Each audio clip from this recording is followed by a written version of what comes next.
شروع اللہ کا نام لے کر جو بڑا مہربان نہایت رحم والا ہے۔ ہم نے نوح کو ان کی قوم کی طرف بھیجا کہ پیشتر اس کے کہ ان پر درد دینے والا عذاب واقع ہو اپنی قوم کو خبردار کر دو۔ انہوں نے کہا کہ بھائیو، میں تم کو کھلے طور پر خبردار کرتا ہوں کہ اللہ کی عبادت کرو اور اس سے ڈرو اور میرا کہا مانو، وہ تمہارے گناہ بخش دے گا اور موت کے وقت مقرر تک تم کو مہلت عطا کرے گا۔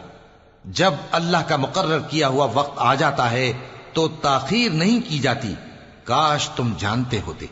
جب لوگوں نے نہ مانا تو نوح نے اللہ سے عرض کی کہ پروردگار، میں اپنی قوم کو رات دن بلاتا رہا لیکن میرے بلانے سے وہ اور زیادہ گریز کرتے رہے۔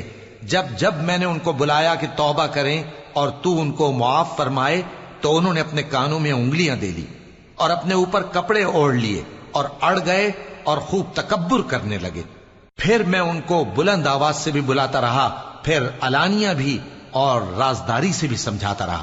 پھر میں نے کہا کہ اپنے پروردگار سے معافی مانگو کہ وہ بڑا معاف کرنے والا ہے۔ وہ تم پر آسمان سے موسلا دھار میں برسائے گا اور تمہارے مال اور بیٹوں میں اضافہ کرے گا اور تمہیں باغ عطا کرے گا اور ان میں تمہارے لیے نہریں بہا دے گا۔ تم کو کیا ہوا ہے کہ تم اللہ کی عظمت کا اعتقاد نہیں رکھتے، حالانکہ اس نے تم کو طرح طرح کی حالتوں میں پیدا کیا ہے؟